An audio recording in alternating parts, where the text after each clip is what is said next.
Bueno, continuamos entonces, buenos días nuevamente, continuamos entonces con nuestra descripción y análisis de lo que son las teorías del comercio internacional. Habíamos visto hasta el momento mercantilismo, ventaja absoluta, flujo, precio y especie, ¿la vimos? La de David Kuhn. Sí.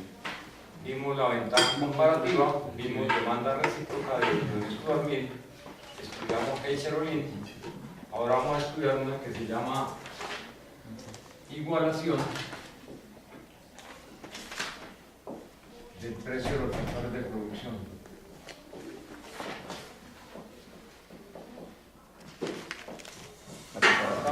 Estamos guiándonos en forma cronológica con las diferentes teorías que se han producido sobre las ventajas del libre comercio, que es básicamente lo que se estudia en esto de teorías del comercio internacional. Entonces, esta teoría de la igualación del precio de los factores de producción se le debe a alguien que es muy conocido en el mundo económico, Paul Samuels, que murió hace muy poco, hace como unos 2 años, quien escribe en 1949 un artículo que se llamó Algo más sobre la igualación del precio de los factores de producción. Básicamente lo siguiente, él dice, si la teoría de Hecher-Ohlin es cierta, y hasta el momento no se había dicho nada en contrario, porque lo que vamos a ver de que la crítica de la teoría de Hecher-Ohlin la presenta por primera vez Leontief en 1953, Samuelson estaba escribiendo en 1949, entonces según este autor, Paul Samuelson, si es cierto la teoría de Hecher-Ohlin, de que cada país utiliza el factor de producción que es abundante y que es intensivo en la producción del bien X que produce ese país, entonces se va a pasar lo siguiente con el precio de los factores de producción. Empecemos con el precio del capital. ¿Cómo se llama el precio del capital? Tasa de interés.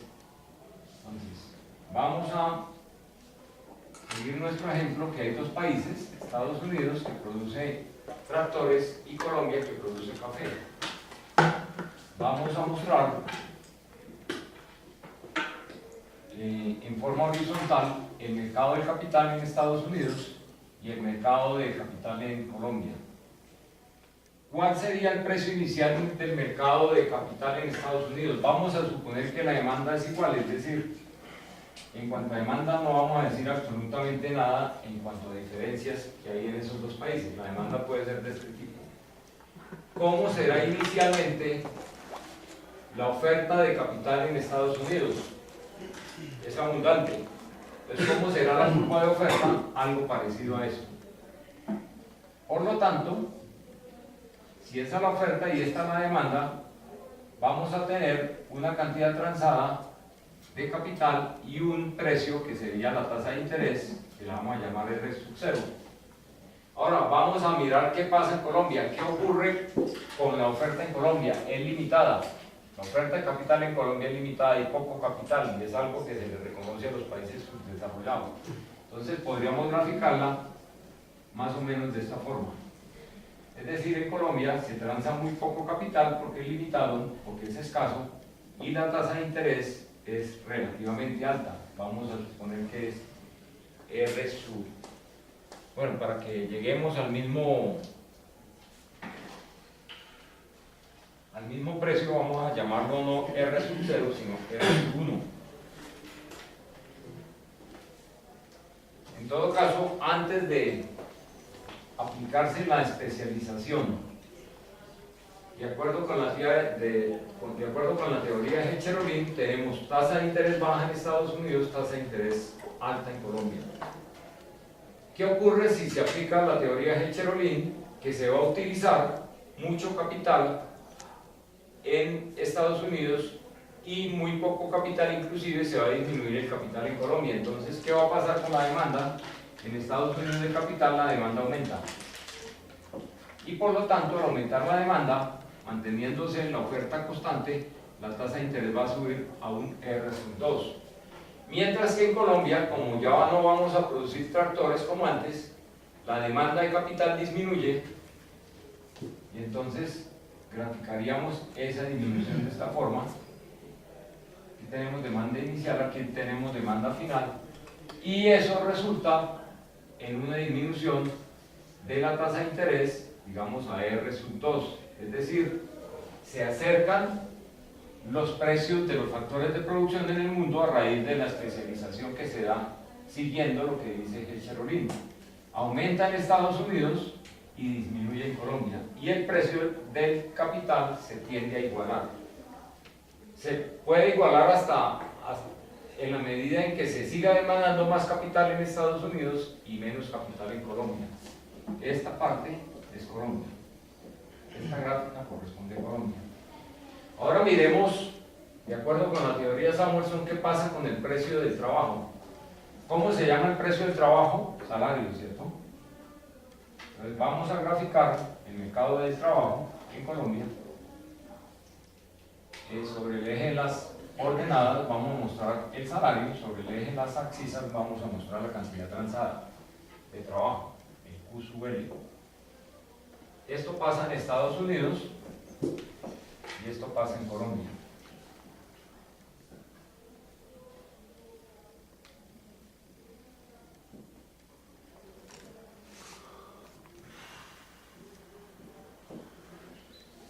¿Cómo será el precio inicial en el mercado de trabajo en Estados Unidos? Vamos a suponer, igual que lo hicimos con el capital, que la curva de demanda inicialmente es la misma. Pero la oferta en Estados Unidos del trabajo es limitada, ¿cierto? Allá no hay mucha abundancia de trabajo, entonces vamos a mostrar una oferta relativamente pequeña, que se puede graficar de esta forma. Y de esa relación entre oferta y demanda vamos a obtener un precio, un salario inicial y una cantidad transada de trabajo inicial. El salario va a ser alto en Estados Unidos. ¿Por qué es alto? Porque el factor de producción trabajo es escaso.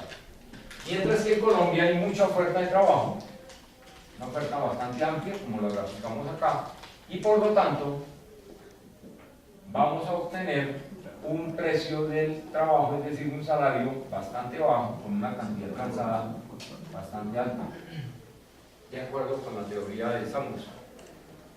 Y se da la aplicación de la teoría Hechter-Ohlin, es decir, Colombia se especializa en la producción de café y aumenta la cantidad de trabajo que se demanda en el mercado, en este mercado, en el mercado de trabajo. ¿Qué pasa con la demanda en Colombia? Aumenta A', de D a D', y por lo tanto el precio del salario en Colombia aumenta. A W, aquí es W sub 1, aumenta a W sub 2. En Colombia aumenta el precio del factor trabajo, el precio del salario. Mientras que en Estados Unidos, como dejan de producir el café, entonces se disminuye la demanda, tiende hacia la izquierda, hacia abajo, y tenemos entonces un nuevo precio de salario que disminuye a W sub 2. Por lo tanto, el salario en Estados Unidos disminuye, mientras que en Colombia aumenta. Y según Samuelson, esto se da hasta que se igualan los precios de este factor de producción llamado trabajo. Entonces, esa sería la explicación gráfica de lo que Samuelson dice que se produce de la igualación del precio de los factores de producción que se produce a raíz de la aplicación de la teoría de la especialización en el comercio internacional según la teoría de Hechter-Ohlin. ¿Preguntas? ¿Les parece lógico? Apenas lógico, ¿cierto? ¿Cuál es el requisito para que se presente esto? Que se presente libre comercio. El problema es que no se pueden igualar los... empiezo al derecho. ¿Por qué en Colombia los salarios siguen siendo, después de que Samuelson dice esto, y tiene una lógica muy clara desde el punto de vista económico, por qué los salarios siguen siendo en Colombia el 10% de lo que son en Estados Unidos? Porque no se está dando libre comercio, que es el tema que vamos a ver seguramente en la segunda parte de hoy, en la segunda clase.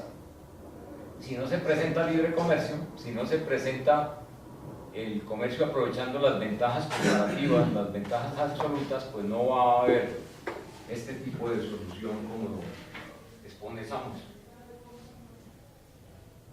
¿Alguna pregunta?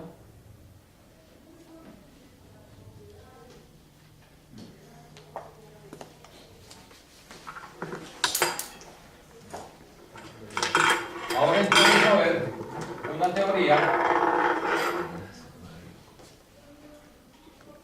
que trata de demostrar qué es lo que le pasa realmente a los países latinoamericanos en su comercio exterior. Esa teoría la vamos a llamar teoría sobre el comercio internacional.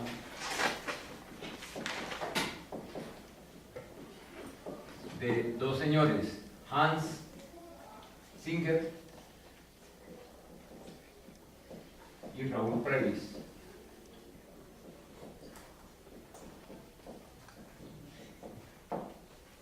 Teoría sobre el comercio internacional de la CEPAL. ¿Qué es la CEPAL? ¿Cuándo se creó? Comisión Económica para la América Latina. Cuando se crea la ONU, se ve la necesidad de buscar, de elaborar estudios, de crear un centro de estudios sobre la problemática de los diferentes continentes. Entonces se crea una Comisión Económica para el África, Comisión Económica para el Asia y Comisión Económica para América Latina. Y se le encarga de dirigir a esta entidad, a la CEPAL, a Raúl Previs, que fue el primer secretario ejecutivo de la CEPAL. Esta CEPAL es muy recordada en Colombia porque uno de nuestros grandes economistas, que yo considero el mejor economista en todos los tiempos de Colombia, José Antonio Campo, fue el secretario ejecutivo de la CEPAL durante tiempo, 8 o 10 años, algo así, entre la década del 90 y la década del, entrando ya al siglo XXI. ¿Qué dicen estos señores? Primero que todo, este estudio sale en 1950. Se realiza en 1949, pero sale como documento, por aparte el de Singer, por aparte el de Previs, en 1950. Y en ambos casos es el resultado de un estudio que se hace en relación con el comercio exterior de Latinoamérica entre el periodo 1870 y 1947. Es decir, aquí hay 47 más 30 años, hay 77 años de estudio para llegar a esta teoría. ¿Qué dicen estos dos señores? Primero, hablan de algo nuevo que ellos definen como la relación de términos de intercambio, RTI.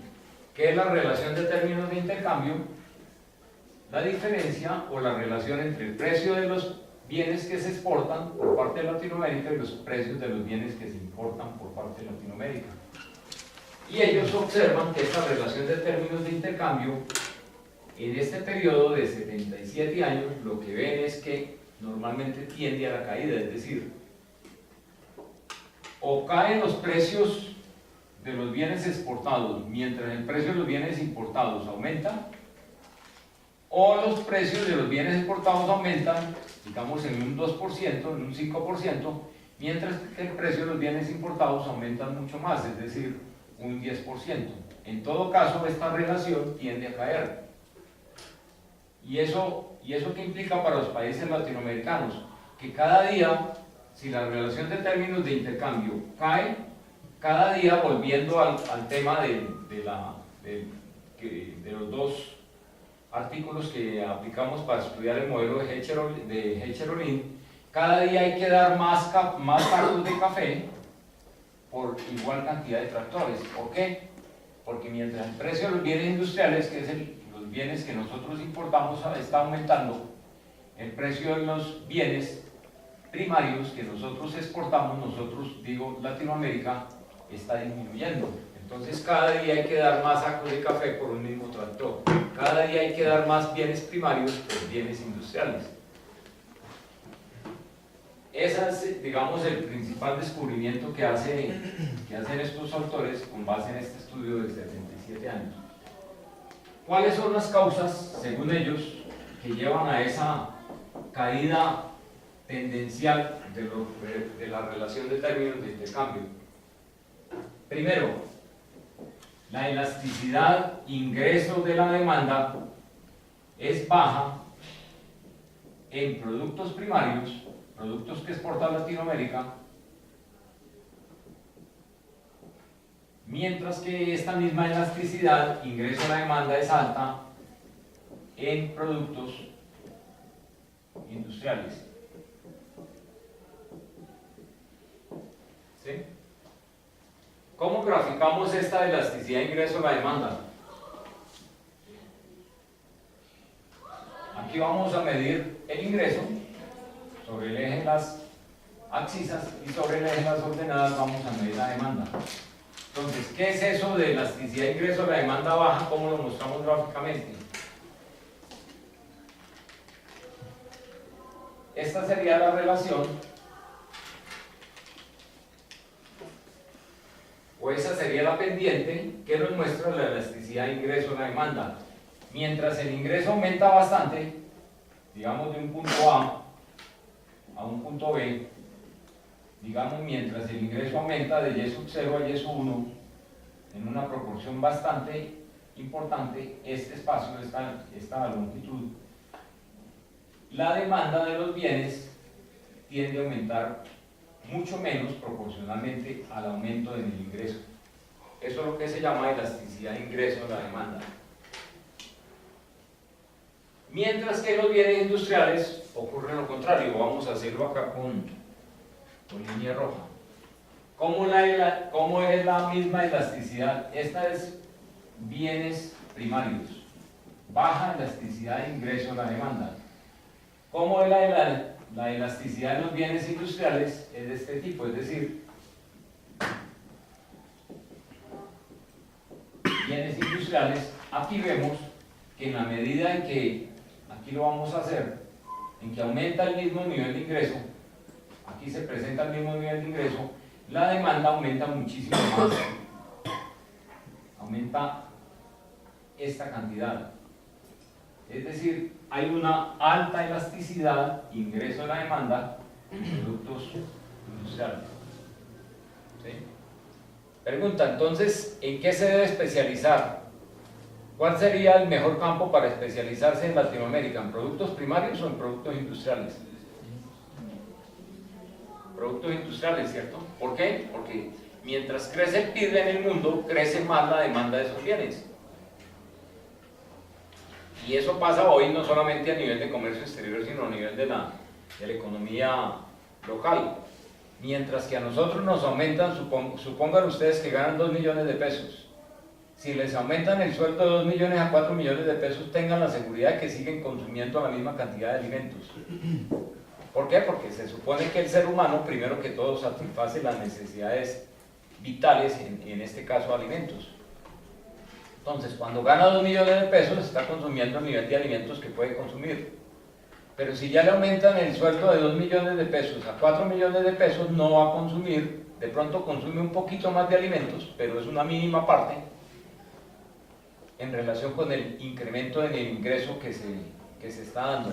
Mientras que los bienes industriales, la demanda aumenta muchísimo más al darse este aumento de salario de 2 millones a 4 millones de pesos.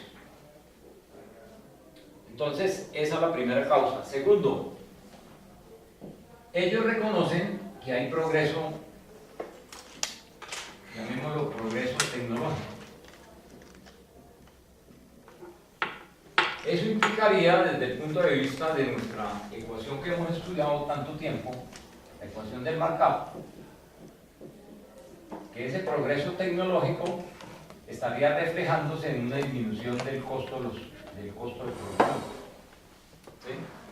Como hay progreso tecnológico, hay para ellos una disminución de las materias primas o una sustitución de las materias primas, digamos,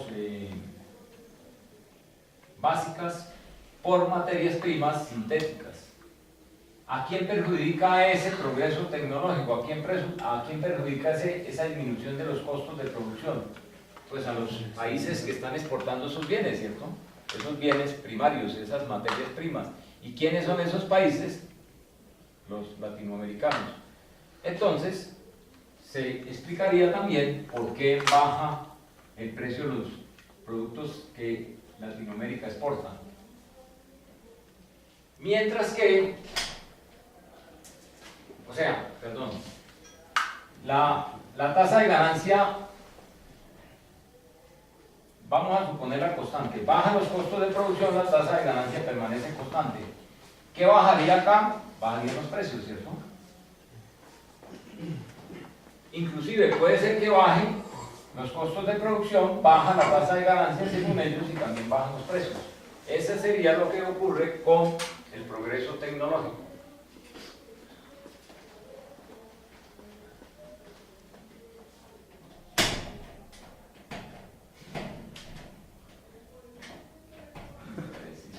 Toca decirle a alguien.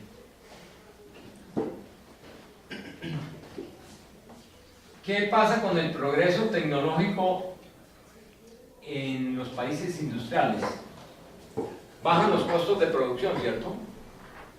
¿Qué es el costo de producción? El costo de producción es la sumatoria, costo de producción es la sumatoria de las materias primas que lleva incorporado un bien y la mano de obra, es decir, los salarios. ¿Qué pasa según ellos en los países centrales cuando bajan el costo de las materias primas? Porque es un hecho que ellos demostraron que el precio de las materias primas en estos 77 años bajaron. ¿El costo de producción baja?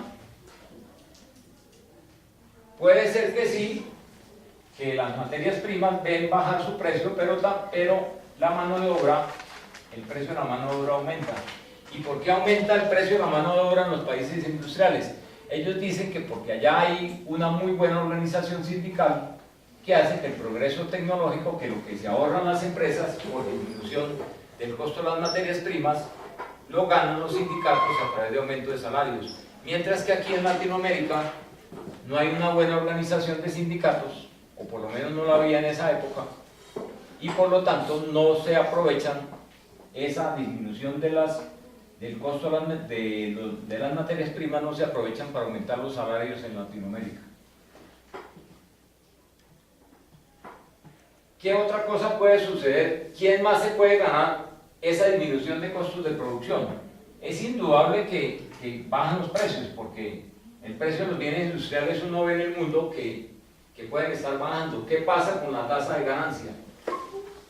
Según ellos, ese progreso tecnológico que da lugar o que se origina por la disminución del costo de las materias primas puede hacer también aumentar la tasa de ganancia.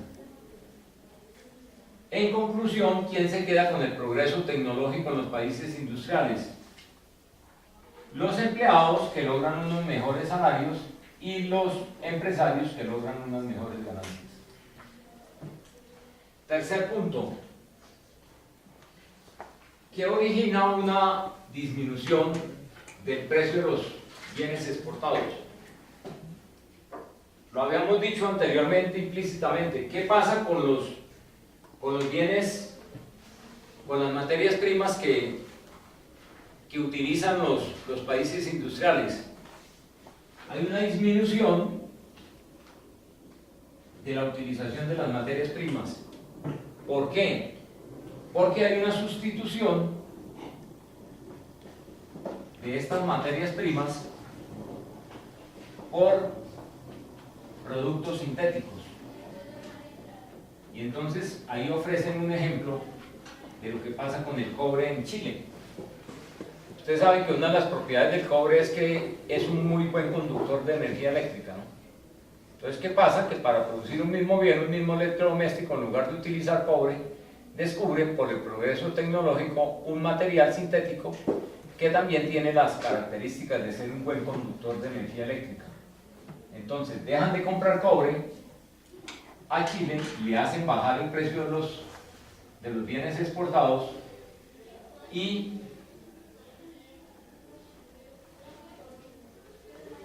eso hace que esa relación de términos de intercambio del cobre entre disminuir. Miremoslo aquí gráficamente en el mercado del cobre.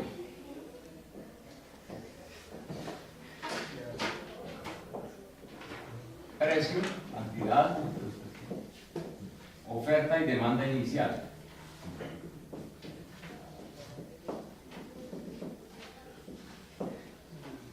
¿Qué pasa si hay sustitución de las materias primas por bienes sintéticos? ¿Qué disminuye acá? ¿Oferta o demanda? La demanda, ¿cierto? Y el disminuir la demanda lo que hace es que se baje el precio de esa materia prima, de ese cobre. Es decir, hay una disminución de la relación de términos del intercambio. Y lo otro que trae el progreso técnico es que hay menos utilización de materia prima. ¿Por qué? Porque mientras más progreso tecnológico haya, menos utilización de materias primas se está dando en ese mundo industrializado. Entonces, se explicaría ese bajón de la relación de términos de intercambio por estos tres.